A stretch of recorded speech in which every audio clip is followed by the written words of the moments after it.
responder, si es posible, una por una a las cuestiones que ha formulado el jefe de la oposición en su comparecencia de esta mañana a la 1 de la tarde. Voy a ver si soy capaz de responder a todas, aunque algunas yo creo que están ya respondidas. Bueno, tengo que decir que una parte de ellas pues, se apoyan en bulos que han sido difundidos por algunos medios de comunicación. En fin, no lo reprocho. En cualquier caso, me dan la oportunidad de responderlos aquí ante ustedes y de someterme a las preguntas que quieran hacer después. Por ejemplo, sobre Adamuz, ¿cómo es posible que el centro de control pierda el rastro del Albia? Es que no es posible, porque el centro de control de Adif nunca pierde el rastro del Albia. Aparece en todo momento situado en los paneles de control, ocupando un determinado circuito de vía. Si el maquinista de Lirio no hubiera llamado, Adif no se hubiera dado cuenta. Claro que se hubiera dado cuenta, como se dio cuenta de que el Albia estaba detenido y llamó para ver qué es lo que pasaba y por qué estaba detenido. Es decir, claro, por supuesto que se hubiera dado cuenta. No se sabe por qué la ruptura del carril, pero se cree que se partió antes de que pasara el tren. ¿Cómo va a actuar el Gobierno ante esta información? Como acaban de ver, recabando toda la información, tanto de la realización y ejecución de la obra, como de los controles posteriores, como de los controles periódicos que se han podido llevar a cabo sobre la infraestructura para tratar de entender por qué. Tengan en cuenta que cuando se habla de ruptura del carril, y este es un concepto que me gustaría que tuviéramos claro, en este caso, de producirse una ruptura previa, de ser correcta la tesis de la CIAF, tuvo que ser de un carácter tan leve y digamos, pequeña la ruptura o parcial, que en ningún momento se produjo interrupción de la corriente que va a través del carril y que automáticamente habría activado los sistemas de alarma. Es decir, en el momento en el que un carril se rompe y entre un extremo y otro del carril roto fluye aire, es decir, se corta el flujo de la corriente en el carril, se produce lo que se denomina ocupación de circuito. Es decir, la vía cree que hay algo sobre el carril porque se ha interrumpido la corriente y automáticamente eso habría detenido el tráfico ferroviario. En este caso, de producirse una ruptura o una fisura o lo que fuere, nunca se dejó de poner en contacto el carril, un lado, un extremo con el otro. Esa ruptura final que se produce con el descarrilamiento es la que deja ese gran hueco que, de haberse producido antes, evidentemente hubiera conllevado la detención del tráfico. Si los sensores de trenes detectaron anomalías antes, ¿a quién le llegó esta información y qué se hizo con ella? Lo he explicado ahora con las gráficas. Los sensores detectaron anomalías que en ningún caso rebasan el nivel de alarma y, por tanto, solo pueden ser analizados a posteriori. De haber detectado niveles superiores a los establecidos para la alarma, habrían activado los mecanismos de seguridad. ¿Por qué se hablaba de un tramo seguro pese a las averías? ¿Cuál es el nivel de riesgo asumible por el Gobierno? Les he contado las incidencias denunciadas por maquinistas en estos últimos 4 meses. No es un tramo con averías y si ha habido alguna, más allá de las denunciadas por los maquinistas, en ningún caso han tenido nada que ver con este evento, que como han podido ver, si es que al final es la rotura del carril, se ha producido en los minutos, horas previos al descarrilamiento del tren y, por tanto, no han avisado, no han dado la cara, no se han podido detectar. ¿Quién y por qué se desoyeron la veintena de advertencias sobre el tramo de Adamuz? Lo acabo de responder. Las advertencias en los últimos 4 meses han sido 4, desde que se hizo la última auscultación geométrica.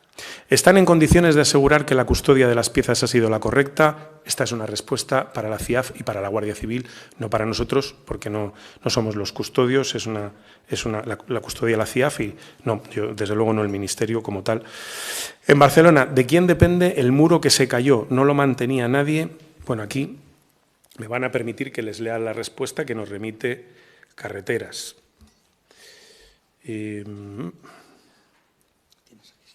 La tengo por escrito, sí.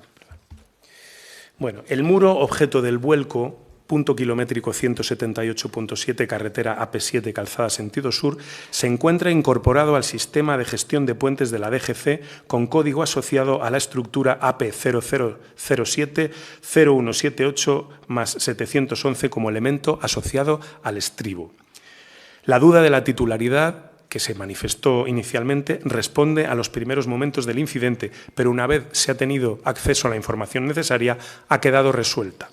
La concesión de la autopista AP7 en ese tramo, encargada desde los años 70 de su construcción y conservación, finaliza en noviembre de 2021, pasando a gestionarse de forma directa por la Dirección General de Carreteras a través de sus contratos de conservación y explotación e incorporando sus obras de fábrica al sistema de gestión de puentes.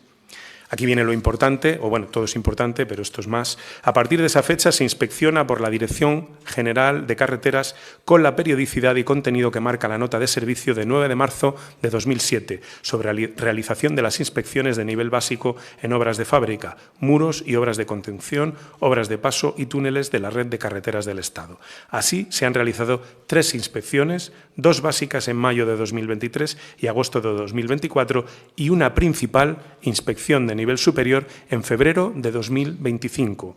Como resultado de estas inspecciones no se detecta ninguna incidencia o afección significativa que denote ningún riesgo. Espero con esto resolver una duda que sin duda que no cabe, es importante. Bien. ¿Cuál es el sistema de gestión trazable de Adif para asegurar que tiene información puntual sobre el estado de las vías, la ubicación de los trenes y la atención de las alertas? Pues el mismo que el de Alemania, que el de Italia, que el de Francia, porque todos están controlados por la ERA, la European Railways Agency, la Agencia de Ferrocarriles Europeo. ¿Qué sistema tiene Adif para decidir qué velocidad imponer? ¿Es arbitrario u objetivo? ¿Por qué se hace caso ahora a los maquinistas? Bueno, esto vengo explicándolo. Lamento que el señor Feijóo o la oposición no esté atenta a las comunicaciones que hace el Gobierno. Quizá por eso hablan de falta de información o de transparencia. Yo creo que hay falta de atención. Adif no tiene ningún sistema arbitrario para imponer la velocidad, tiene un sistema basado en protocolos y en criterios objetivos. Como saben, nuestros ojos y nuestros oídos son múltiples. Tenemos ojos y oídos puramente científicos, que son las máquinas que realizan la labor de auscultación y exploración de las vías. Tenemos ojos humanos, que son los de los técnicos que recorren a pie las vías y que nos informan de las incidencias o cuestiones llamativas que encuentren sobre el terreno. Y tenemos nuestros ojos y nuestros oídos, que son importantes también, que son los de los maquinistas, que no son los únicos, ni tampoco los más objetivos, son ojos y oídos humanos. Los maquinistas nos trasladan incidencias que, como he señalado en mis comparecencias, en el caso de la red de alta velocidad ferroviaria, vienen a ser de 4 a 5 al día en toda la red. Y como saben, muchas de ellas no conllevan la necesidad de aplicar limitaciones de velocidad, pero en ocasiones sí lo hacen, y lo que hacemos es, tras una comprobación objetiva, es decir, una vez que el ojo o el oído de los sentidos del maquinista nos dicen que hay algo que pueda ser extraño en la vía, lo que hacemos inmediatamente o tan pronto nos es posible es constatar que una prueba científica objetiva coincide o no, en qué medida coincide, y a partir de ahí se aplican las medidas correctoras. Por tanto, cuando se nos dice que hay una incidencia, un problema, no es que queramos hacerlo, es que tenemos que hacerlo y lo hacemos. Y eso además se recoge por escrito, todo deja trazabilidad y se adoptan las medidas correspondientes en función de los niveles de alarma que se detecten en la exploración objetiva. Trenes de reconocimiento, ¿cuántos hay? ¿Cuántos operativos? ¿Quiénes los conducen? Bien. Bien de manera específica o bien en funciones de exploración, tengo que decirles, para tranquilidad de los usuarios de la red de alta velocidad española, que antes de cada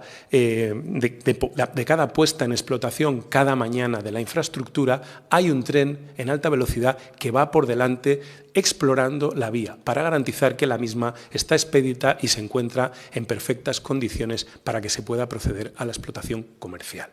Esto también se hace en vía convencional. De otra manera, aquí el primer tren que sale en servicio comercial, aquí no se lanza un tren por delante, sale a una velocidad más limitada, más reducida, para poder también ir garantizando que la vía se encuentra en las debidas condiciones. Por tanto, lo que les digo, todos los días hay exploración. No hemos podido averiguar el número de trenes, pero imagínense, con la de rutas que hay de alta velocidad en nuestro país, trenes Avant, etcétera, etcétera, imagínense la de trenes que hay en este momento ejerciendo esta función, bien porque son trenes específicos para eso, o bien porque son trenes convencionales, pero que se destinan a realizar esa función. Por ejemplo, en el caso de mi tierra, de mi casa, en Valladolid, antes de que salga el primer Avant, a las 5 y pico sale un Avant, un vehículo de idénticas características al primero, que realiza la labor de exploración de la vía. ¿Hay trenes de auscultación sin utilizar? No. Ninguno. Tenemos un tren 106 pendiente de homologación y otro que se está adquiriendo, que es un tren Oaris de CAF, que también se está homologando. El resto están en servicio. No están ni abandonados, ni vandalizados, ni nada de lo que he leído hoy en un medio de comunicación. En fin. El cargo de Adif estuvo vacante meses, se eliminó la unidad de prevención, está avalado por la Agencia de Seguridad Ferroviaria. Nunca ha estado vacante, siempre ha sido la misma persona y solo se le ha cambiado la adscripción. Es decir, ahora depende de otro director o de otra unidad, pero nunca ha estado, depende directamente del presidente. Es decir, fíjense si se le da importancia, que ahora ha pasado a depender directamente. El tema recurrente de las redes ferroviarias mundiales, la rotura de carril. La ERA reporta 3.000 roturas de carril al año en los sistemas ferroviarios europeos que remiten datos a la ERA. Por tanto, es una preocupación, obviamente. Es verdad que la inmensa mayoría de las ocasiones estos eventos se libran sin consecuencias para las personas. Aquí ha habido muy mala fortuna, porque las consecuencias han sido tremendamente graves, ¿no? El Ministerio ha descartado una auditoría que la Ley de Movilidad Sostenible le obliga a tener lista el 5 de febrero. ¿Por qué la descarta? Nos la facilita. Voy a leer el tenor de la ley, porque es que yo creo que quien la plantea no se ha leído la ley. Y esto que es una enmienda que introdujo el Partido Popular en el Senado, pero en fin, no parece habérsela leído, ¿no? Está aquí. Disposición adicional 30ª. Plan de choque ferroviario, plan de atención urgente a los pasajeros, protocolo de análisis en la red ferroviaria. El Gobierno aprobará un plan de choque extraordinario en 2 fases, dotado con los recursos necesarios para paliar a corto y medio plazo las innumerables incidencias, está claro aquí el sesgo de parte, en los servicios de media y larga distancia, así como cercanía a rodalíes, donde se incluya un cronograma. Las medidas provincializadas y su coste para ejecutar e incluir en el siguiente presupuesto. Primera fase. En el plazo máximo de 2 meses, se deberán identificar en cada provincia todas las limitaciones temporales existentes en la vía debido a incidencias en las infraestructuras y detallar las actuaciones necesarias para solventar las mismas. No es una auditoría, es un listado de limitaciones temporales. Les digo que a día de hoy existe ese listado y que probablemente el 5 de febrero será otro. Y será otro porque, como las limitaciones temporales de velocidad van variando en función de las incidencias que van apareciendo y de las labores de corrección que se hacen, pues serán probablemente otras. A lo mejor algunas serán las mismas porque requieran de una actuación mayor, otras serán diferentes, otras incluso habrán surgido de aquí al 5 de febrero. Segunda fase, en el plazo máximo de 4 meses, este ya no afecta, se identificarán el resto de las medidas necesarias tras un proceso de diálogo con el sector y los grupos parlamentarios. No hemos llegado a ese punto. El Gobierno aprobará en el plazo máximo de 2 meses un plan de acción urgente a los pasajeros en caso de incidencias extraordinarias que se produzcan tanto en las estaciones como en los trayectos de los trenes, incluyendo los tiempos de reacción desde el momento de la incidencia. Dicho plan, que será responsabilidad del administrador e infraestructuras ferroviarias en su ejecución, articulará, protocolizará e identificará las responsabilidades de ejecución de al menos la atención inmediata de las personas vulnerables, etcétera, etcétera. Eso creo que está elaborado o estamos en ello. Y, por último, el Gobierno aprobará en el plazo máximo de 2 meses un protocolo de análisis de incidencias en la red ferroviaria que no sean objeto de investigación por la Autoridad Independiente para la Investigación Técnica de Accidentes e Incidentes. Este protocolo definirá el análisis de todas las incidencias que provoquen más de 20 minutos de retraso, etcétera, etcétera. Bueno, esto entiendo que está en elaboración. ¿Por qué asegura que la limitación de velocidad es habitual, pero no se hizo en agosto del 25 en los tramos señalados cuando lo solicitaron los maquinistas? Vuelvo a negar la mayor, además no tiene nada que ver con el incidente, pues está en un tramo ya limitado a 250. Si las vías están bien, ¿por qué se limita la velocidad? Y si no lo están, ¿por qué no se han limitado antes?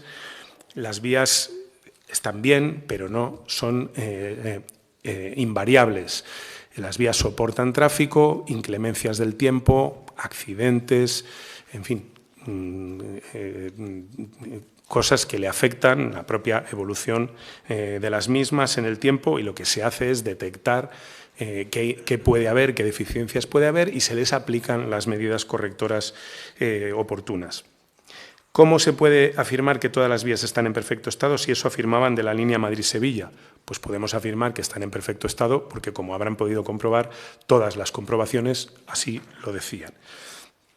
Y, por último, ¿cómo se puede decir que no se sabe lo que pasó y asegurar que nunca volverá a pasar? No sabemos todavía lo que pasó, tenemos una tesis más plausible a criterio de la CIAF que otras, veremos a ver si es la definitiva. No nos precipitemos, eso tardará, pero lo que sí que queremos es asegurar que, una vez que sepamos lo que ha sucedido, trabajemos para evitar que pueda volver a pasar. Trabajemos para, en la medida de las posibilidades humanas, garantizar que no pueda volver a pasar.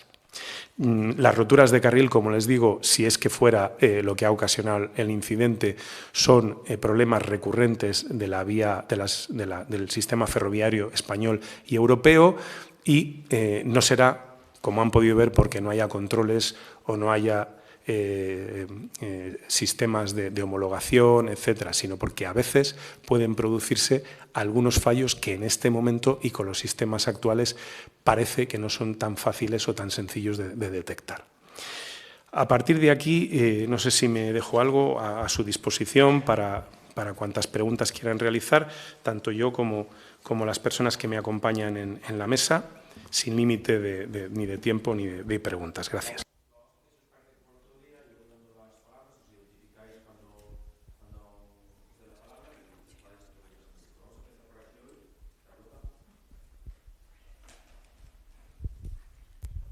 Hola, ministro. Hola, ¿qué tal? Buenas tardes. Soy Carlota Núñez, de Noticias 4. Quería preguntarle por esas revisiones de ultrasonidos, por las revisiones de ultrasonidos que se hicieron en el tramo de Adamuz donde se ha producido ese descarrilamiento. Si no he entendido mal y si no he visto mal los datos, la última fue el 10 de noviembre de 2025. Quería preguntarles si descartan que pueda haber cualquier fallo en esas revisiones y quién las hace, si las hace Adif, Renfe, como no soy muy experta en esto, quería preguntarles por eso. Luego, ministro, ¿les hago todas juntas o lo que me digan? Luego, decía usted que el peso de los Sirio es mayor, que esa rotura se había podido producir en los minutos previos o al paso de los anteriores, que si no recuerdo mal también fueron 2 Sirio, entonces con más peso. ¿Es posible que ese paso de esos 2 Sirios justo antes haya sido lo que haya provocado esa rotura que no se ha detectado? No sé, usted lo habrá preguntado a los técnicos que están con usted. Y luego, por el tema de las llamadas con emergencias. Quería saber exactamente cuándo contactaron desde Renfe o desde Adif con el Servicio de Emergencias de Andalucía para comunicarles que había habido un accidente, que estaban implicados 2 trenes, y también quería preguntarles si saben exactamente cuándo llegaron los primeros equipos de emergencia al tren Alvia. Gracias. Bueno, empiezo por lo último, porque también esto forma parte de deshacer algún bulo. Lo primero que tengo que decirles, se ha centrado mucho todo en las llamadas del CRC, por eso siempre el análisis parcial de las pruebas pues nos puede llevar a conclusiones equivocadas. Adif tiene 2 centros de control, uno que es el CRC y otro es el CAS 24. El CAS 24, no el CRC, avisa al 112, a los servicios de emergencia, a las 20:00, o algo antes, 19:50, 20:00. Bueno, no sé, lo tengo por ahí, pero en todo caso vamos a emitirles un comunicado detallado de 2000. 20, sí, 2000, el 112, 200120 es el momento en el que se avisa al centro al 112. Y luego, en el caso de Renfe, Renfe tiene otros 2 centros, el CGO y el CECOM, y también, más o menos a esa hora, quizá 2 o 3 minutos antes, hay un aviso al 112 poniendo en conocimiento que además de lo que hubiera sucedido con el Lirio, evidentemente Renfe está hablando de su tren, hay un Alvia que tiene heridos y, por tanto, los servicios de emergencia saben esto a las 20:00, minuto arriba, minuto abajo. ¿Cuándo llegan? No lo sé, ni me corresponde a mí decirlo porque, entre otras cosas, no soy el competente en materia de servicios de emergencia.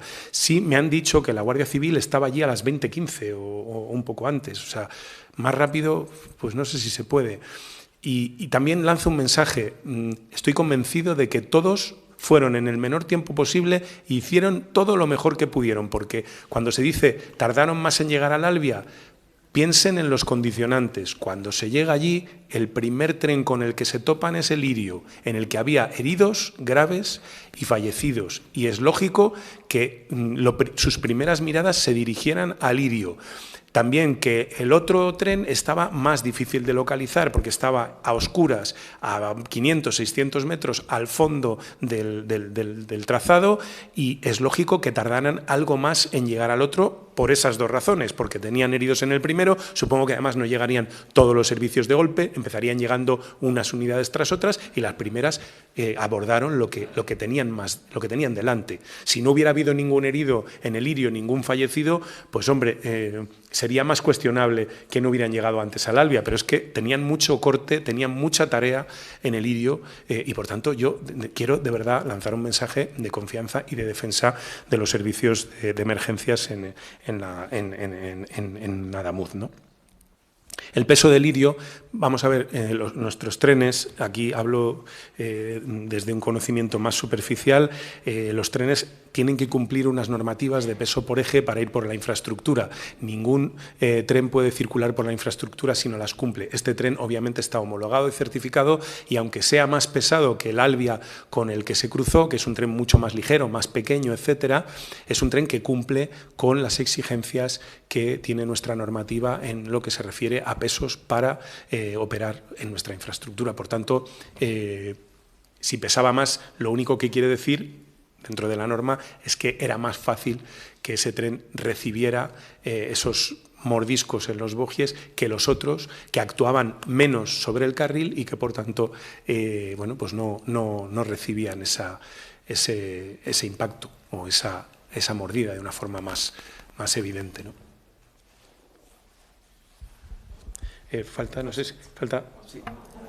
Sí, falta. Bueno, primeramente porque tanto el ministro como el secretario de Estado han tenido la oportunidad, pero yo no, de expresar mis condolencias para los familiares y allegados de las víctimas, desear una pronta recuperación a los heridos, expresar también mi profundo agradecimiento a las instituciones, la Junta, la Diputación de Córdoba, a todos los colectivos que han ayudado, a los vecinos y vecinas de Adamuz y, por supuesto, a su alcalde. Vamos a ver, la inspección por ultrasonidos a la que se refiere es específicamente de vía y es una inspección que se realiza después de diferentes auscultaciones. Esas auscultaciones determinan algunos puntos que pueden tener algún nivel de alerta y sobre esos puntos es sobre los que se realiza específicamente la comprobación por ultrasonidos de esa sección de carril. No dispongo exactamente ahora quién lo realizará, ya voy a dar cuenta a mi jefe de gabinete para que lo tenga y se os pueda llegar, porque será una información y os remitiremos el procedimiento completo. Antes de la siguiente pregunta, recalcar, no lo ha dicho el presidente de DIF, que la otra prueba del ultrasonido se ha hecho sobre las soldaduras, que lo sepan, o sea, carril y soldadura, ¿vale?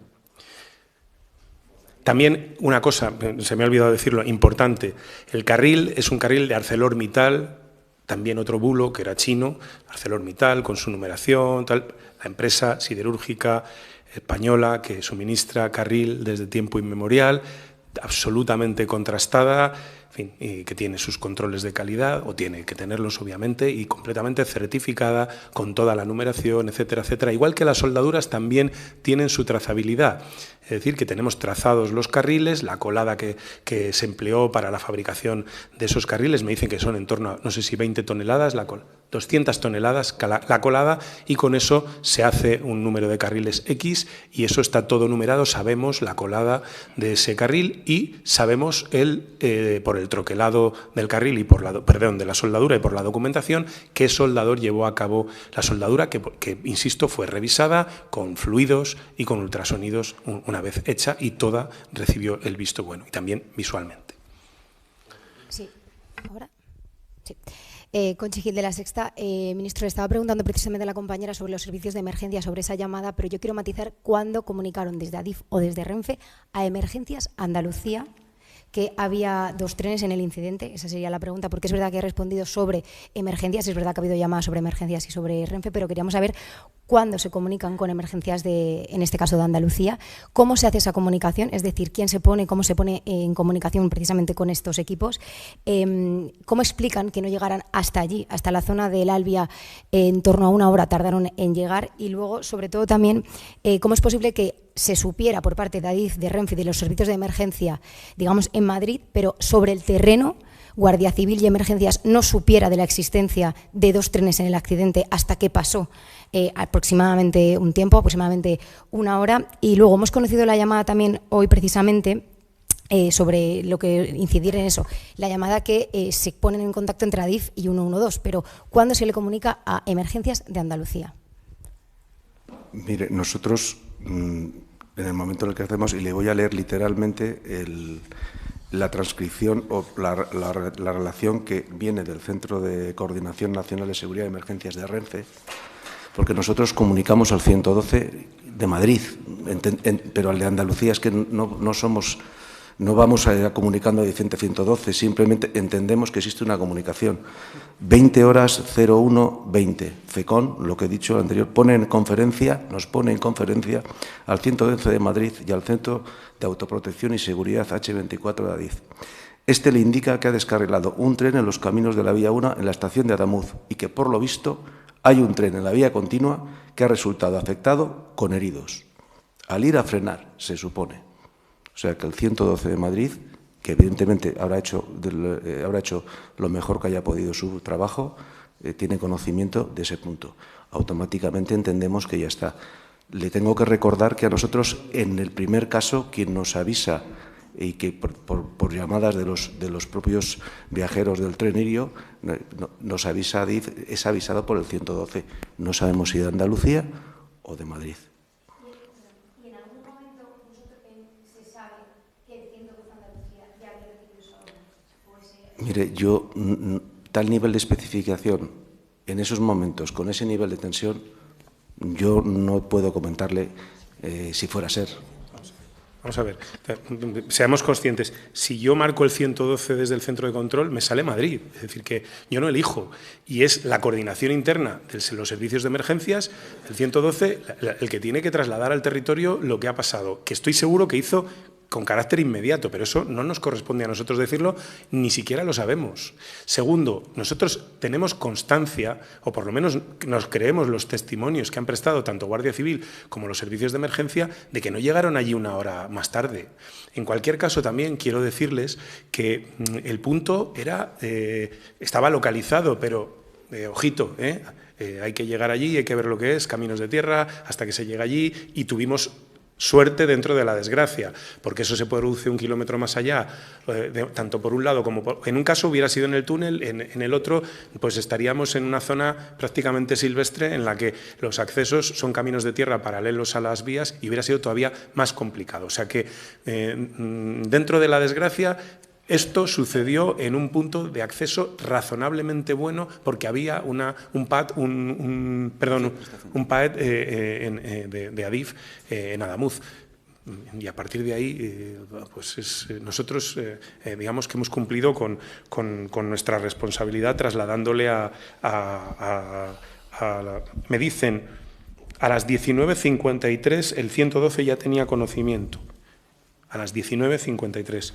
es un teléfono único. Nosotros no elegimos cuál es el territorio y esto es bueno que se sepa también para no... Y son ellos en su coordinación interna de su sistema de seguridad y su procedimiento pues los que tienen que trasladar al territorio que sea el hecho, ¿no? Bueno, ministro, muy buenas tardes. Edu Hernández, de la cadena SER. Le quería preguntar por esos informes que han estado haciendo sobre la soldadura, esas comprobaciones que hicieron antes. Entiendo que si se hace y se pasa es porque garantiza que estaba bien la soldadura. También si se garantiza que en un tiempo, entiendo que también hay que esperar a la CIAF, no vuelva a pasar algo así si la soldadura está correcta. Luego ha comentado que la soldadura bueno, lleva la firma del soldador, hay un registro de quién la hace. ¿Se puede saber ahora mismo cuándo se realiza, qué empresa es?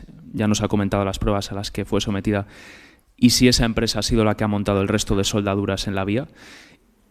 Y luego le quería hacer la última pregunta. Ha comentado el tema de los pesos de los trenes. Sé que hay que tener en cuenta qué distribución hacen de las toneladas por los ejes, pero le quería preguntar, porque es cierto que hay mucho debate en el sector ferroviario de la influencia que puede tener el peso del tren en el desgaste de la vía. En este caso, sé que hay que tener en cuenta cómo distribuye por el eje, pero no sé si tantos trenes circulando después de la liberalización ha venido un tren más pesado, que es el Lirio. El Wigo no tiene un peso muy elevado, son 325 toneladas. Ustedes tienen dos series, la de Renfe, la 100 y la 103, que pesan más, pero teniendo tantos trenes, acumulando tanto peso en la vía, ¿es lógico que se esté registrando a lo mejor más desgaste de la vía? Gracias. Vamos a ver, y luego te dejo que contestes tú, pero yo no sé quién ha instalado, quién ha hecho la soldadura, la empresa, ¿no?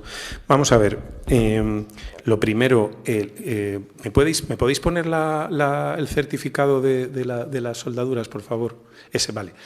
Todas las casillas en verde indican que la soldadura es aceptada después de someterse a todas esas pruebas que van reseñadas en la parte superior en rosa en cada columna. Por tanto, ¿qué se hace después? En este caso se hacen tres tipos de comprobaciones que podrían avisarnos si hubiera algún problema: la geométrica, la dinámica y la visual. Eso es lo que se ha hecho después. Yo no sé qué más. Lo del tema de tantos trenes, bueno, antes de darle la palabra al presidente Renfe, insisto, la normativa, nuestra infraestructura tiene fijados unos pesos máximos y los trenes los cumplen, si no, no podrían circular. Hace poco visitamos China y una de las preguntas que hicimos fue el peso de los trenes para ver si era asumible por nuestra infraestructura. Eran trenes bastante pesados también. Lo que sí digo es que la densidad de tráfico de nuestra red es inferior a la de países como Francia, Alemania e Italia. Es decir, no estamos ante una densidad de tráfico que no sea asumible por la infraestructura. Evidentemente, si pasa un tren al día, el desgaste es muy poco. Si pasan 1000, pues es mucho mayor, ¿no? Es evidente. Pero dentro de lo que es la capacidad de nuestra infraestructura, no estamos superando sus límites. Estamos, creo que todavía lejos de ellos, si tenemos en cuenta las cifras de viajeros en alta velocidad en Alemania, Italia o Francia, que son más altas que las nuestras, con menos kilómetros de red. Por tanto, no tenemos una red tan densa, tan densamente transitada como las redes italiana, alemana o francesa, ¿no? Que son nuestras referencias, puesto que son nuestros vecinos y tienen una red más parecida a la nuestra. Con respecto al tema de las soldaduras, bueno, la UTE adjudicataria, que como ha repetido y como que yo estoy totalmente de acuerdo, de la flor y nata de nuestra de primer nivel, bueno, son 4 empresas que tienen división ferroviaria. No puedo determinar exactamente a cuál de esas 4 empresas, o igual una quinta, pertenecen los 2 trabajadores que aparecen como los soldadores de este elemento. Lo que sí quiero acalcar y recalcar, las 114 soldaduras se ensayan y se prueban a ultrasonidos el 100%, pero es que luego además la empresa contratada por Adif para inspeccionar el control de calidad de la obra, en este caso Ayesa, otra ingeniería de primer nivel española, vuelve a controlar y a ensayar el 30% de esas soldaduras, es decir, 36 soldaduras han sido ensayadas 2 veces por 2 equipos de ensayo diferentes. Y tanto las 114 como las 36 posteriores han sido ensayos válidos y aprobados. Evidentemente podemos facilitar ese informe, pero por la ley, entiéndame que por la Ley de Protección de Datos las personas que firman los mismos pues los tenemos que abstener. Pero yo creo que está totalmente contrastado la verificación de la calidad y la inspección de las mismas. Sí, de las cuales se reensayan 36. Este es el informe para que se hagan una idea de las soldaduras. Este es el informe. Es decir, que...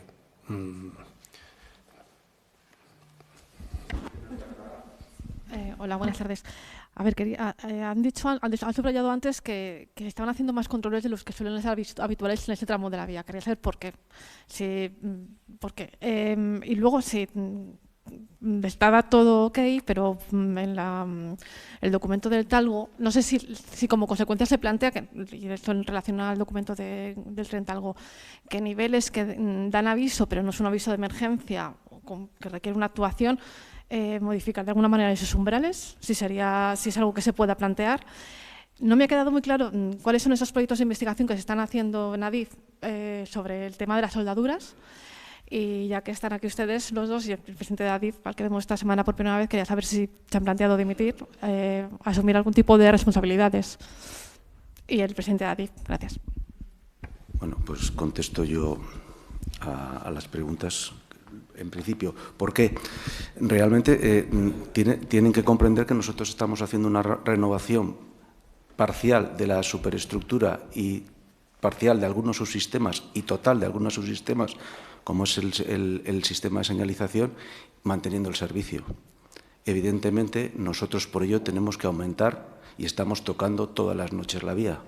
Entonces, evidentemente, tenemos que ser estamos, por decirlo, teniendo más riesgo de tener problemas y por eso de ahí tienes muchísima más, aumentas e incrementas el nivel de auscultación. En una vía en la cual tú estás haciendo un trabajo ordinario de una determinada manera y no tienes que estar montando, desmontando desvíos, tocando circuitos para instalar balizas del RTMS, porque tengan que esta obra, a veces los sistemas de señalización no están funcionando a la vez, pero estamos haciendo uno y comprobando y haciendo pruebas por el otro. De ese momento, pues realmente no. De ahí viene un exceso de celo en la auscultación de ese tramo. Ese es el tema. Yo no sé cuál era Lo de los umbrales es un tema, si variaron o no los umbrales, es un tema técnico, muy técnico, que yo no tengo respuesta para ello. Entiendo que si eso está así establecido es porque se considera que aceleraciones de menor entidad no tienen una trascendencia en la marcha, ¿no? Pero bueno, eso es algo que tendrán que estudiar los expertos y si emiten algún tipo de recomendación que tengamos que variar, pues, pero vamos, es una normativa, entiendo, europea, no española. Y cuanto resto a mi persona, si de la finalización de la investigación se determina que alguna acción o omisión por mi parte no ha ayudado o ha influido en este accidente, no tenga ninguna duda que asumiré las consecuencias que se determinen, sin dudarlo, desde el minuto cero.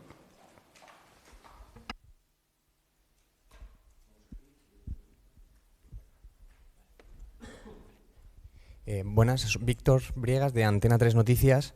Mi pregunta era sobre que ya sabemos que Atocha sabía algo que el Alvia había descarrilado. Bueno, sabía que había ocurrido algo, pero que no sabía que había descarrilado.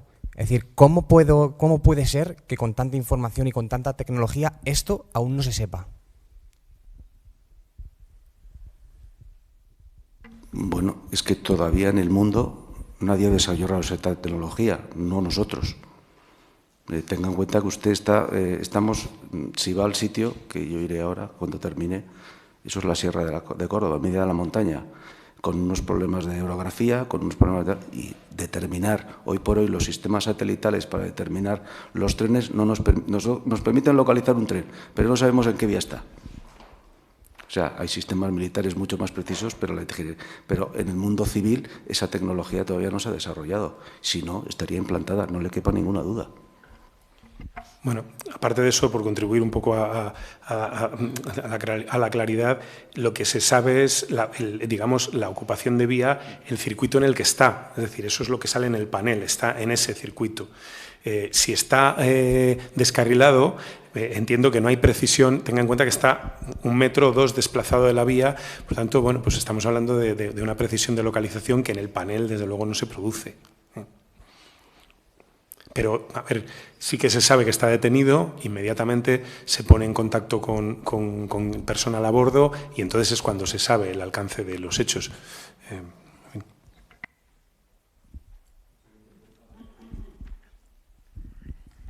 Sí, Malena Guerra, de Informativos Telecinco. Tengo 2 preguntas o 2 temas. Uno, sobre esto. No me ha quedado claro si llaman del centro de control a emergencias o es emergencias quien llama, pero además si ahí se comunica el descarrilamiento del Lirio, pero ¿cuándo se vuelve a llamar para comunicar que hay otro tren? Sería la primera pregunta, porque no sé si hay vuelta a llamar y decir, oye, es que hay otro tren que lo tenemos accidentado, y es que eso es lo que parece que es la discusión, ¿no? Que la gente llegaba allí y no sabía que había 2 trenes. A ver, voy a volverlo a reiterar. Cuando yo hablo de las 20.00 estoy hablando del Albia, no del Lirio. Es decir, cuando hablo de 20.00, tanto en el caso del CAS 24 de Adif como del CECOM de Renfe, que es el que llama al 112, ambas se producen a las 20 horas, en el caso de Renfe, un poquito antes. Es decir, hablo del Albia, no del Lirio. El Lirio... No lo he mencionado porque lo que se está cuestionando es que se sabe lo del Lirio, pero no se sabe lo del Albia. No, lo del Albia a las 20.00 estaba en conocimiento del 112. A partir de ahí, lo que el 112 hiciera internamente y su coordinación para trasladar sus equipos allí, eso no es ni es de nuestro conocimiento ni de nuestra competencia. Pero el Albia se traslada, está grabado, se traslada que hay otro tren que está en la otra vía, que se cree que ha descarrilado y que tiene heridos. Eso se le dice a las 20.00, tanto por el CAS 24 como por el CECOM de Renfe. Vale, y lo otro era sobre las soldaduras, las auscultaciones, y creo que ha dicho que se hizo, la soldadura se debió hacer nueva en esa revisión integral donde han dicho que se tocó el carril, que acaba el 25 de, bueno, hemos visto la fecha ahí, 25 del 5 del 25. Han puesto ahí el informe. Luego han hablado de otra, o sea, otra como revisión de esa soldadura y no nos han dicho la fecha. Y supongo que cuando se hacen luego hay que volver a revisarla. Y hacerle ultrasonidos y comprobar. No, vamos a ver. Las soldaduras son, las 114 soldaduras son totalmente referentes al cambio de desvío. Y todas las auscultaciones y el informe que aquí tenemos es referente a esas 114 soldaduras. Lo que se hace el 10 de septiembre es una inspección por ultrasonidos del carril, que no de las soldaduras del carril, sino incluso de partes del carril que no son soldaduras, que proviene de unas recomendaciones que hizo la CIAF en unos accidentes anteriores y que es una revisión por ultrasonidos de la vía. No, las 32 que se hacen el a las 32 se hacen unos días más tarde, porque sí. No, pues no.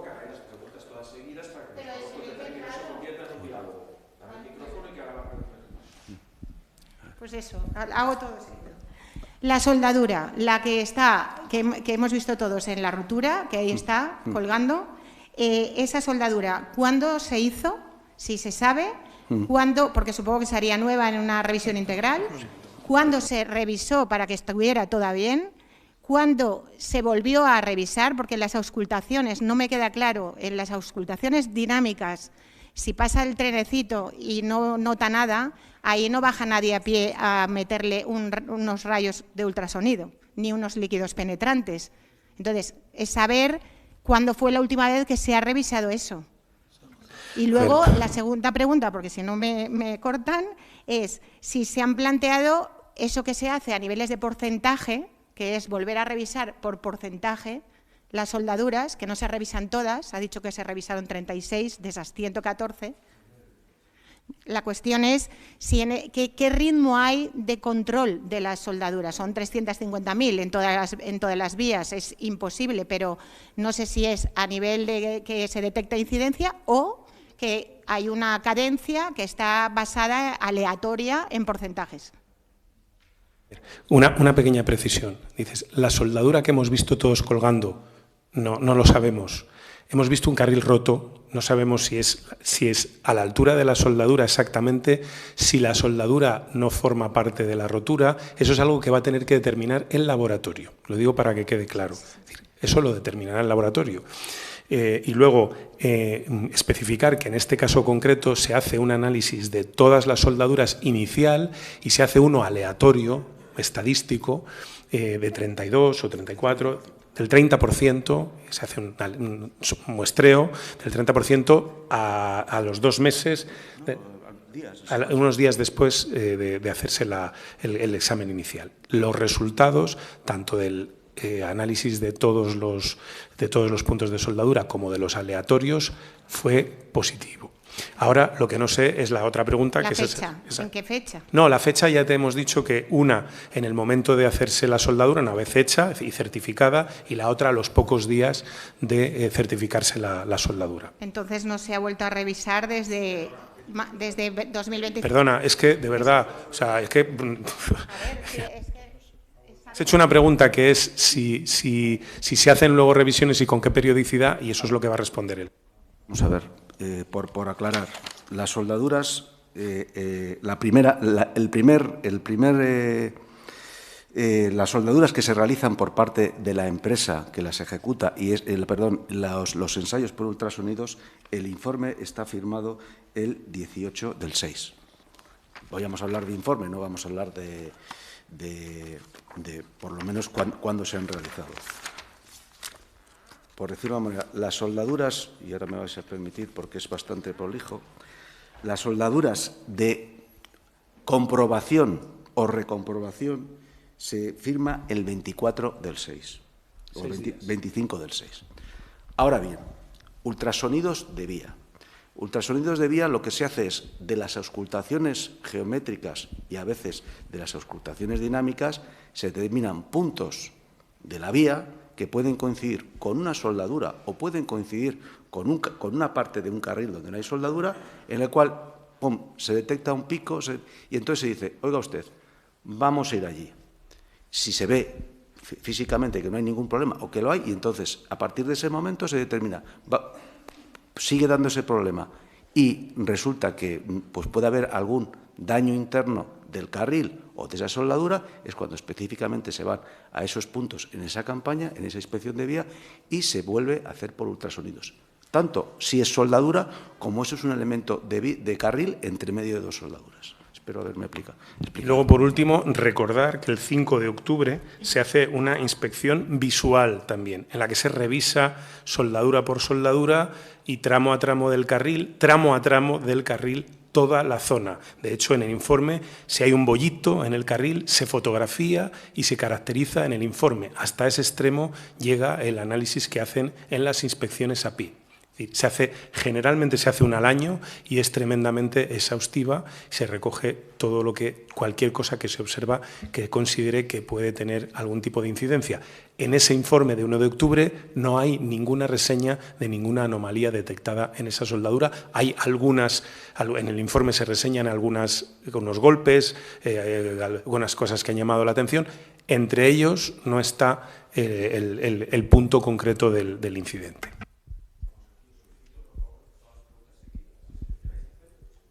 Muy bien. Buenas tardes, ministro. Se ha referido antes al incidente de 2017, que es un descarrilamiento también por rotura de un elemento de la vía de un tren que va a 268 kilómetros por hora, y a las recomendaciones que hizo entonces la CIAF. Entonces no hubo heridos porque, si fue mala suerte que circuló el otro día un tren en sentido contrario, entiendo que entonces fue buena suerte, pero podía haber pasado que no circuló un tren en sentido contrario. esas recomendaciones hablaban de adecuar la metodología, de incluir esos nuevos métodos de revisión del mantenimiento e incluso en los pliegos de condiciones de los contratos de mantenimiento. Mi pregunta es, ¿en qué momento se hizo? Si se ejecutaron todas y cada una de las recomendaciones de la CIAF, que desconfiaban del sistema de mantenimiento, al menos en ese momento de la vía. Y en segundo lugar, se ha referido antes a las quejas, creo que eran 4 en 4 meses, de maquinistas en ese tramo. Entiendo que es de todos los trenes que han circulado, incluye a los Irio, y si el conductor del tren que tiene esos mordiscos, los ha llamado en las ruedas, manifestó en su trayecto, comunicó en su trayecto alguna anomalía. Gracias. Esas cuatro partes de incidencia o de anomalías se refieren a todos los trenes que circularon desde octubre hasta el día del accidente por ese tramo, todos, de todas las Irios, Uigos, no sé si Irio, Uigo y Renfe, de todos, y ese día no hubo ninguno, ni de los trenes que pasaron antes y tienen algún mordisco en los bogies. Respecto al informe de la CIAF, no sé a qué informe te refieres, ese yo desde luego no lo he visto, porque ese accidente, ese descarrilamiento, no recuerdo, yo por lo menos no sé por qué se produjo, si yo creo que no es exactamente igual que este. De hecho, aquí lo que creo es que se salió un rodal del tren, fue un problema de material rodante que quedó encajado en el carril, y eso jugó milagrosamente a favor de que, aunque la velocidad era prácticamente de 300, se saldara sin ningún tipo de lesionado, etcétera. Lo que hablamos es de un informe de un accidente que se produjo en el trayecto Busdongo-Pajares, Asturias, con un descarrilamiento en túnel, 30 de septiembre del 16. Y eso es lo que genera unas recomendaciones, porque la rotura, hemos buscado algo que se pareciera, no es exactamente igual, pero bueno, que tuviera algún parecido con el accidente que ha tenido lugar esta semana, y aquí se hacen unas recomendaciones que sí se han cumplido. De hecho, acabamos de hacer referencia pues, a las medidas que se han tenido en cuenta, que se han tomado, que son coincidentes con las recomendaciones. ¿Cuándo se pusieron en marcha? No lo sé, no tengo ese dato, pero sí puedo decir que en este caso estaban vigentes y aplicables y se han aplicado. Hola, buenas tardes. Pablo Gallén, del periódico. Señor ministro, tras las palabras del presidente de Adif, que ha apuntado que asumirá las consecuencias si se determina que la compañía pública cometió alguna negligencia o error, ¿usted también dimitirá? ¿Se siente capacitado para seguir en el cargo tras el informe preliminar de la Comisión de Investigación de Accidentes Ferroviarios conocido este viernes? ¿Teme que Pedro Sánchez le pida que deje el ministerio? El líder de la oposición, Alberto Núñez Feijóo, también ha mencionado este viernes el esquema de indemnizaciones por retrasos. ¿Se compromete a volver a restablecer el compromiso de puntualidad de Renfe que aprobó el Congreso de los Diputados el pasado noviembre? Yo creo, a ver, que no haya límite de preguntas no quiere decir que convirtamos cada intervención en una entrevista, porque es tremendo, ¿no? Si me siento capacitado, absolutamente. Es decir, que esto haya sucedido no creo que me reste ninguna capacidad para seguir en el cargo, ¿no? Si dimitiría, ya he dicho, incluso lo he dicho públicamente, que desde mi punto de vista los parámetros de responsabilidad en un asunto de este calado se basan fundamentalmente en que quien resulte afectado por la responsabilidad haya contribuido por acción o por omisión a la causación del daño o a su agravamiento, ¿no? Si yo estuviera en esas circunstancias, asumiría mis responsabilidades. Sinceramente creo que no estoy. Respecto a si temo que el presidente del Gobierno me pida la dimisión, no lo temo, sinceramente, pero también digo, yo soy una persona nombrada por el presidente del Gobierno y, por tanto, a su disposición, mi puesto está a su disposición siempre, ¿no? Él puede tomar la decisión de cesarme o pedirme que deje el cargo cuando quiera, ¿no? Pero no, sinceramente no estoy preocupado. Y luego lo último, no sé qué... el compromiso de puntualidad. Es que mezclar la puntualidad con... Decirles que la enmienda del Senado es tremendamente chapucera, tan chapucera que se pensó, estos que saben tanto de trenes, pues pensaron, se olvidaron cuando impusieron la medida que Renfe trabaja en régimen de concurrencia, fíjense, precisamente con otras dos compañías, Irio y Wigo, pero solo obliga a Renfe a observar un compromiso de puntualidad que claramente afecta a su competencia. ¿Qué tenemos que hacer en este momento? Ceñirnos a lo que la Abogacía del Estado nos ha dicho. Tenemos que hacer una modificación, creo, reglamentaria, en la que estamos trabajando.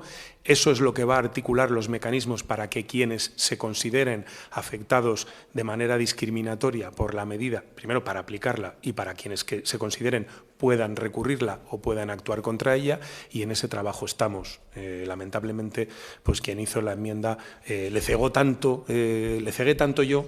Fíjese, ni siquiera Renfe, le cegué tanto yo que se olvidó que había otras dos compañías. Fíjese que si hubieran dicho no, el mismo compromiso para todos, pues seguramente ahora estaríamos trasladando al reglamento sin más margen de maniobra lo que ellos han decidido, pero esto nos crea muchas dificultades de carácter técnico y de carácter jurídico. Sí, buenas tardes, Joan Guirado de ABC. Le quería preguntar al presidente de Adif, en primer lugar, si saben ya, porque ayer salieron informaciones respecto a las cámaras, de que la Guardia Civil ya disponía de esas imágenes. Antes de ayer su compañero nos decía que no sabía si grababan o no grababan, o qué parte del apeadero cogían. No sé si nos puede aclarar un poco esto.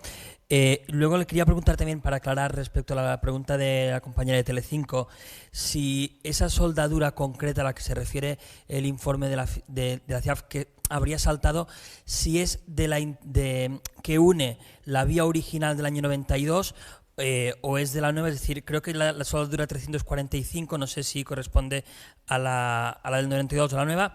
Y quería hacerle también una pregunta de una cosa que acabamos de conocer hace unos minutos. Se trata de un desprendimiento en la línea R1 de Rodalies en Massanet-Massanas, que tiene la vía cortada en esos momentos. No sé si nos puede explicar alguna cosa de cómo afecta de nuevo la operativa en Cataluña. Gracias. Bueno, respecto a las cámaras, realmente ese sistema era un sistema de vigilancia de lo que es el edificio auxiliar de la base técnica. Es un sistema no muy joven que graba en local y que no hemos podido ver las imágenes porque automáticamente los sistemas de grabación fueron requeridos por la autoridad competente, en este caso la Guardia Civil, y se llevaron las cámaras y se llevaron los equipos de grabación y las cintas. Respecto a ¿cuál era la segunda pregunta? Si une la soldadura. Vamos a ver. Como he comentado anteriormente, la línea Madrid-Sevilla estamos renovando totalmente algunos subsistemas y el aparataje de vía vamos renovándolo por partes. Esta soldadura unía el carril, que no puedo garantizar si es el del 92 o de renovaciones posteriores, el carril que existía antes de proceder en mayo a la renovación del desvío con el carril que se ha dispuesto nuevo con el desvío. Pero sí es cierto que es la soldadura en el lado derecho que une el carril preexistente con el nuevo. Y respecto a... Si quieres, la pregunta sobre Rodalies está en más condiciones porque está en contacto permanente el secretario de Estado.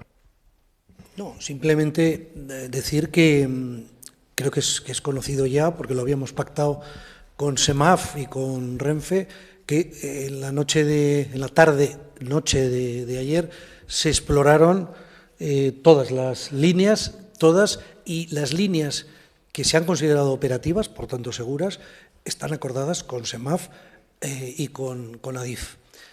Evidentemente pueden pasar estas cosas y han sucedido, y bueno, vamos a ver qué exactamente, porque esto ha sido muy reciente. Yo he recibido la información, como los que estamos en esta mesa, hace muy poco.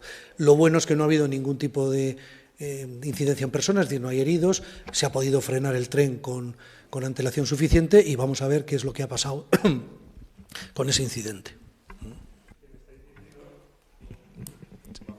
Buenas tardes, ministro. Dani Sainz, de Cataluña Radio. Yo voy a seguir preguntando sobre Rodalies y, siguiendo el hilo del incidente que ha habido esta tarde, si nos pueden detallar en qué han consistido estas inspecciones sobre la vía que se han hecho estos días, y también en qué van a consistir la que se han acordado con los maquinistas, si va a ir sobre puentes, infraestructuras, muros de contención. Sobre el accidente de Gelida en concreto, en el informe de la CIAF que hemos conocido hoy, no se menciona el estado de conservación del muro. Ahora usted nos ha explicado que hay esa información por parte de la DGC, si se va a compartir con la CIAF y si se va a investigar concretamente por qué se ha roto como consecuencia de las lluvias, ¿no? Luego también sobre la P7, en ese punto, mañana se va a abrir un carril del sentido sur, cuando se va a poder abrir toda la vía entera. Y ya finalmente, dentro del plan de inversiones en Rodalies, ¿cómo se está abordando el cambio climático?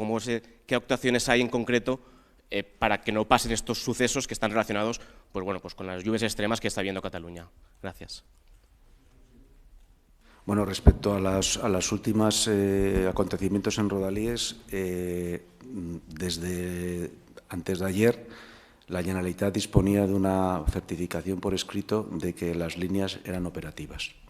Es cierto que el colectivo de maquinistas tenía sus dudas y planteó una iniciativa que nos pareció coherente, que fue, primeramente, hacer una revisión con ellos en cabina en el material móvil de Rodalies, en las cuales se encontrara un representante de Renfe, un representante de Adif y un representante del SEMAF, para poder determinar si había alguna circunstancia de carácter grave que pudiera interrumpir el servicio. Después de ese trabajo se verificaron que todas las líneas eran operativas, excepto 2 que se determinaron ya por escrito.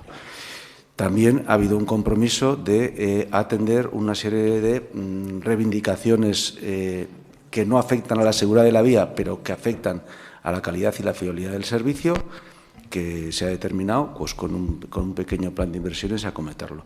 Y una comisión tripartita, bueno, cuatripartita en este caso con la Generalitat, que no sé si el periodo es de 2 meses, que nos reuniéramos Generalitat, SEMAF, Adif y Renfe para valorar y para evaluar cómo va el seguimiento de esta nueva forma de proceder.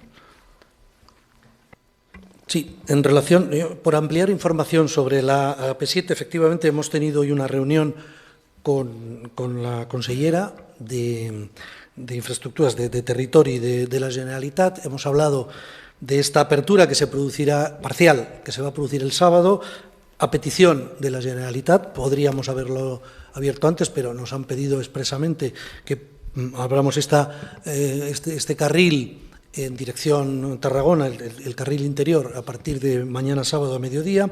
Pero quería decirles que las inspecciones que se han hecho, para que quede clara, que son 3, como ha indicado el ministro, 2 inspecciones básicas y una principal. Las inspecciones básicas se hacen cada 15 meses. Quiero recordar que la AP7 está gestionada por la Dirección General de Carreteras, por el Ministerio, desde hace 4 años, que es cuando terminó la concesión. Se hacen cada 15 meses, como os digo, y lo realiza la empresa que está encargada de la conservación. La principal lo realiza ya una empresa especializada de puentes y estructuras, y esa se realiza cada 5 años.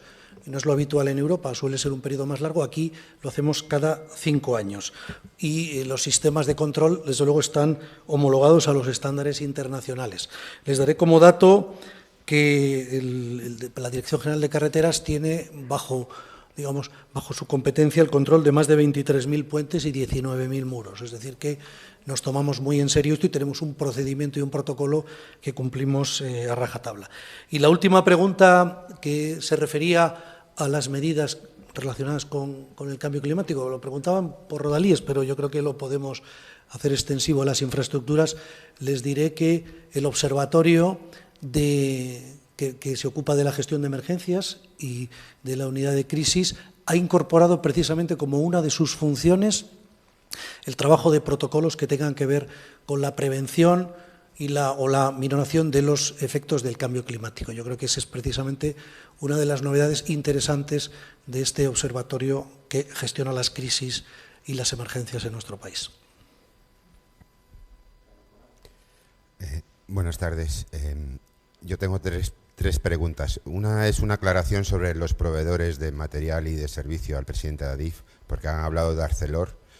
Mi duda es, ante un eventual defecto de ese carril, si Adif se ha puesto a trabajar para determinar que ningún otro carril puede tener un defecto o una malformación de fábrica, y si en el eventual caso de que así fuese, tienen previsto reclamar algún tipo de penalización, indemnización al fabricante de carriles. Luego, sobre la soldadura, corríjame si me equivoco, pero Redalsa es una compañía que depende de Adif y que es la que certifica las soldaduras y hace ese trabajo de soldadura. No sé si en este caso fue una empresa de Adif quien hizo la soldadura o se contrató ese trabajo. Respecto a la declaración que ha hecho el ministro de que a lo mejor hay que cambiar los protocolos de seguridad y mantenimiento, no sé si a raíz del accidente el Ministerio, Adif o todos los organismos que tienen competencias en el asunto ya se han puesto a trabajar. ¿Nos podrían adelantar qué medidas se podían incorporar para mejorar la seguridad del servicio ferroviario en España? Y ya por último, el ministro ha tenido que suspender su viaje a Arabia para firmar el nuevo contrato o la extensión del contrato del corredor de alta velocidad Meca-Medina. Me gustaría saber si las autoridades saudíes están en contacto con ustedes para saber lo que sucedió en el corredor sur y cuándo se va a llevar a cabo la firma de esa nueva extensión del contrato. Gracias. Sí, efectivamente yo tenía un viaje a Arabia Saudí que se iniciaba el martes y que concluía mañana.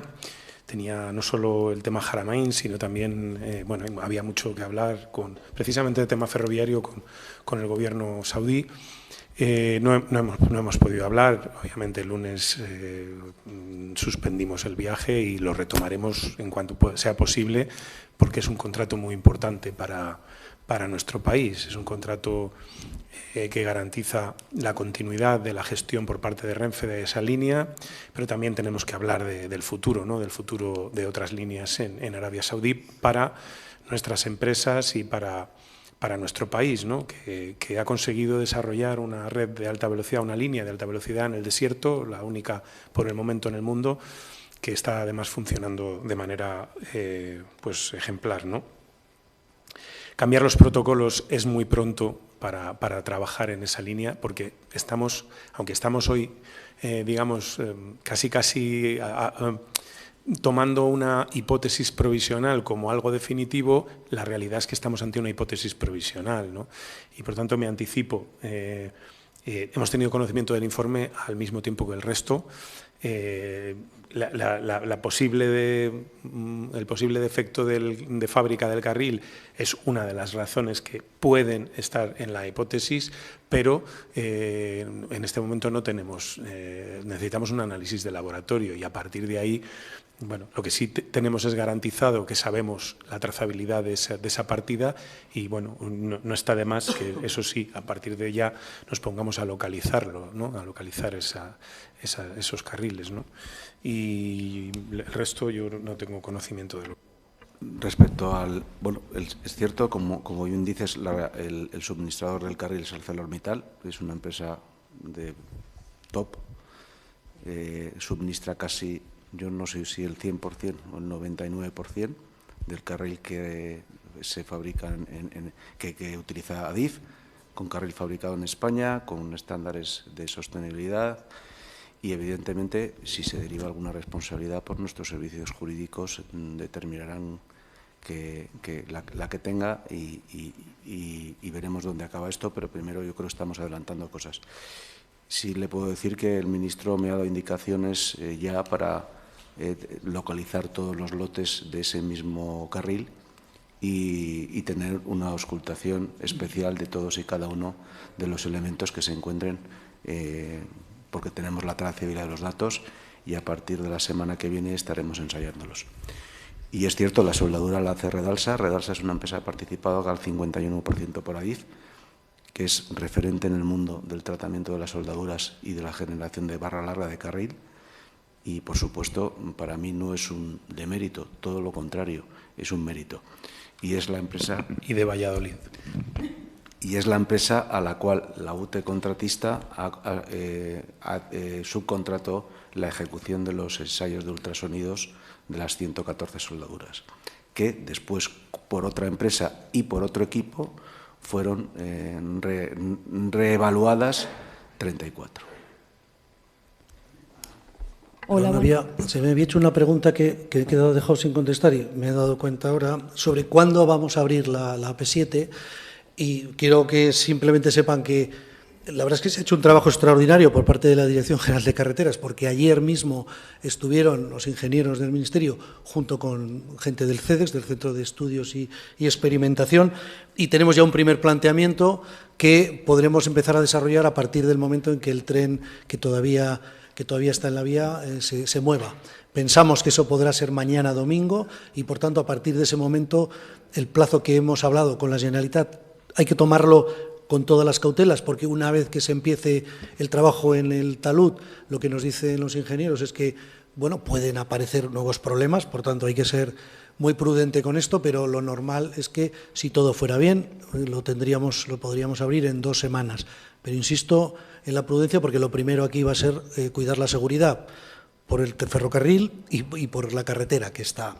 Y quizá también, por completar lo que tiene que ver con el cambio climático, sí que creo que es conveniente que sepan que también el plan de Rodalies incorpora medidas para combatir el cambio climático y precisamente están en la línea de reponer estructuras, de reforzar taludes y de obras de drenaje. Evidentemente eso hay que desarrollarlo en el tiempo, el nuevo plan llegará hasta el 2030 y por tanto iremos avanzando también en esa dirección. Hola, ¿qué tal? Natalia Luque de Europa Press. Mi pregunta va tanto para el ministro como para el presidente de ADIF. Este mismo viernes se ha conocido también la sentencia de Angrois. Me gustaría una valoración por parte de ambos por la solución del exdirector de seguridad de ADIF. Una solución que ya víctimas de la tragedia familiares han calificado como terrible. He tenido conocimiento de la noticia, pero le aseguro, y creo que me va a creer usted, que no he tenido ni medio minuto para poderle dedicar a analizar la sentencia, ni medio minuto. Así que no me voy a pronunciar.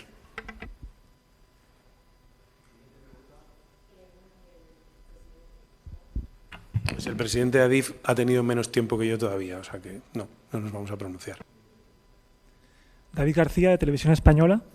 Quería saber si han contactado con alguna de las empresas que han mencionado, de las que fabricaron, instalaron, comprobaron los raíles, y ha apuntado usted hace un momento que podía ser defecto de fabricación. ¿Qué tipo de causa exactamente, si no es eso, podría haber pasado desapercibida a los controles?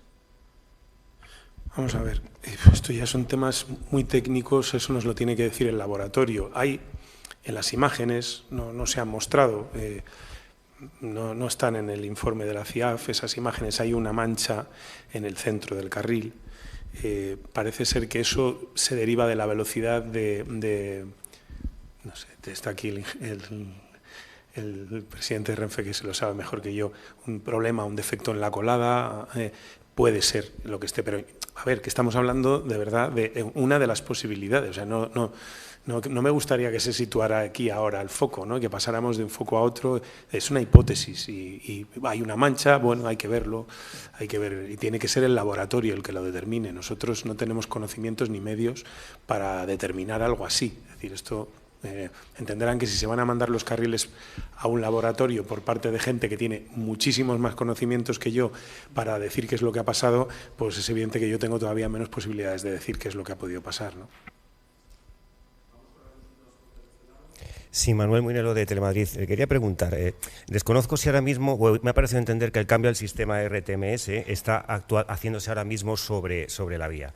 Quería saber si eso es muy invasivo con respecto al carril o nada tiene que ver, y si por lo tanto podrían influir esos trabajos que se están haciendo al mismo tiempo en el deterioro de la vía. En segundo lugar, bueno, si todas las pruebas nos están comentando, todas las pruebas que se han hecho, todas las auscultaciones, la pregunta un poco es, no porque se ha producido el descarrilamiento, porque ya se dice que es porque ha saltado un trozo de vía, ¿por qué puede saltar un trozo de vía? ¿Cuál es la hipótesis? Que me van a decir que es lo que se está investigando ahora mismo, ¿no? Pero también me vale para preguntar, de cara a los que ahora mismo están viajando en trenes de alta velocidad, ¿qué garantía les pueden ofrecer ustedes? Porque ellos saben que de repente hay trozos de vía que saltan. Entonces, ¿qué mensaje de tranquilidad les pueden ofrecer? Gracias. A esto último, en 30 y pico años, con estas consecuencias y con estas características no se había producido nunca. Por tanto, la probabilidad es muy baja, bajísima. Así que un mensaje de tranquilidad. Y respecto a los trabajos de migración al RTMS, no, son trabajos de maquinaria muy ligera, son instalaciones de cableado, balizas y circuitos de vía. En ningún momento, no sé, pues se puede dar un golpe con algo de maquinaria, con alguna furgoneta, pero no son trabajos de entidad que pudieran generar cualquier afección de este tipo al carril. Y es más, como ha dicho el ministro anteriormente, el circuito de vía se habría dado como ocupado. O sea que no lo veo por ningún sentido. ¿Qué tal? Muy buenas tardes, soy Arturo Criado del Español. Quería preguntarle los datos que hemos visto anteriormente y que en los que nos decían pues que se habían observado esas protuberancias, esos datos que ayudan, entiendo, a los sistemas del tren a que vayan modulando su velocidad, ¿se analizan a posterior, se mandan después de cada viaje, se mandan en tiempo real sobre la marcha o qué ocurre luego una vez que termina ese viaje con ellos? Y por otro lado, quería preguntarles también por los trenes auscultadores. El Seneca estuvo averiado en 2025 casi 6 meses. Esto significa que durante casi medio año solo había 2 trenes auscultadores disponibles. Y por otro lado, dice Adif que de los tres Stadler, 2 están en calibración. Eso significa, entiendo, que sus datos no son 100% fiables. Y el tercero empezó a operar ¿cuándo? Porque solo dicen que está estos días en el corredor Madrid-Barcelona. Perdona, la primera pregunta que no... Sí, le preguntaba por los datos del Talgo que hemos visto. Esos datos, Talgo los remite a su propietario, que es Renfe, y Renfe entiendo que los analiza a posteriori y en función de lo que ve, pues así actúa. Tenga en cuenta que el material rodante tiene unas necesidades de mantenimiento, etcétera, y bueno, pues eso supongo que forma parte de la documentación que los talleres de Renfe emplean para llevar a cabo las labores de mantenimiento de los trenes, ¿no? Y si hay alguna cosa, pero ya le digo que como no ha habido nada que se salga de lo normal, que pase de los límites de alarma, pues la información realmente no ahora tiene utilidad por lo que sabemos, ¿no? Pero si no hubiera pasado nada, tengan en cuenta que ese tipo de mediciones que están dentro de los márgenes de alarma se producen en infinidad de ocasiones o en otras ocasiones y, por tanto, no es algo que sea especialmente llamativo. Ahora es llamativo porque estamos intentando encontrar la causa de un accidente, pero en condiciones normales eso no es algo que llame la atención. Respecto al estado de los auscultadores, sí, tienes relativa buena información. El Seneca está a punto de ser reparado, lo esperamos en 1 o 2 semanas, creo. Respecto a los 3 trenes que terminas de estarles, se dio la aprobación por parte de la Agencia Española de Seguridad Ferroviaria a finales de año de los 3 Stadler nuevos. Lo que pasa es que uno de ellos solo está para alta velocidad, que es el que hemos estado trabajando en Barcelona estas noches con el asunto de las LTVs, y los otros 2 están, aunque ambos están con ejes de ancho ibérico. Son trenes que valen, son 3 auscultadores que valen para ambos ejes, para ambos anchos, pero hay que cambiar los ejes, es decir, no pueden pasar automáticamente de un ancho a otro. Esos 2 trenes ahora están en temas de días, espero que alguna semana o 2, automáticamente ya están rodando, están recibiendo datos, pero todavía no tienen la homologación de esos equipos de calibrado, pero están trabajando y están rodados totalmente. Y el 106, como bien sabemos, hemos tenido algunos problemas, lo tenemos generalmente que es un tren de auscultación de alta velocidad, porque con el Seneca realmente hay los 3 Stadler que te he comentado, son trenes que pueden auscultar a 200 km/h. Nosotros estamos a la alta velocidad con el Seneca, con el 106, pero también Renfe tiene un tren, un 112, auscultación también para las líneas de alta velocidad de 300. Y evidentemente estaremos mucho mejor cuando tengamos los 3, pero tenemos capacidad suficiente para mantener los niveles de auscultación dinámica que necesitamos en alta velocidad. Por confirmarle y ser más preciso con lo que decía antes, los datos se descargan y analizan por el mantenedor, es decir, son datos que se utilizan para el mantenimiento del tren y ellos disponen de ellos en tiempo real.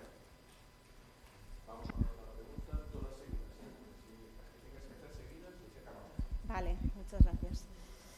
Pues, ministro Cintia Nobile, en directo para Todo es Mentira. Usted al principio de la rueda de prensa ha dicho que hay un momento en el que la vía se fisura. Quería preguntarle si barajan que el cuarto tren, el que circula antes de Lirio a las 17:21 y que el informe no señala cuál es, pudo haber originado esta fisura, ya que estamos con esta parte de la pregunta, si también nos puede especificar qué marca, qué tren es este. Que no perdón, ¿me puedes repetir qué hora, a qué hora? Sí, a las 17:21. ¿Y qué tren era? Exactamente, eso es la pregunta. ¿Qué tren era? Es un Irio. Nosotros no tenemos datos de ese tren. Es decir, yo los datos que les he dado son de trenes de nuestra flota. Nosotros los datos del Irio no los tenemos. ¿Y como ministro de Transportes podría tener ese dato? No. Hago todas del tirón. No, muy bien. Sobre las muescas, ministro, esto a mí no me ha quedado muy claro lo que ha dicho hoy en rueda de prensa. Dijo el miércoles que se habrían encontrado unas marcas en los trenes que circulaban antes por ese tramo, pero en el lado izquierdo de los bogies. El informe dice en la página 5 que los trenes que circulaban antes, 2 eran Irio y 1 era de Renfe, que sí tenían marcas en el lado derecho como el tren Irio accidentado. Sé que lo ha explicado, ha hecho alusión a algo del peso, pero sí que quería saber si me lo podría explicar o aclarar un poquito más, puesto que no somos expertos en esto. Y la última pregunta para el señor Marco de la Peña. Le quería preguntar sobre los horarios. En el comunicado de transportes de hoy se recoge que a las 19:57 Adif llama a Renfe para decirle que hay 2 trenes afectados con heridos.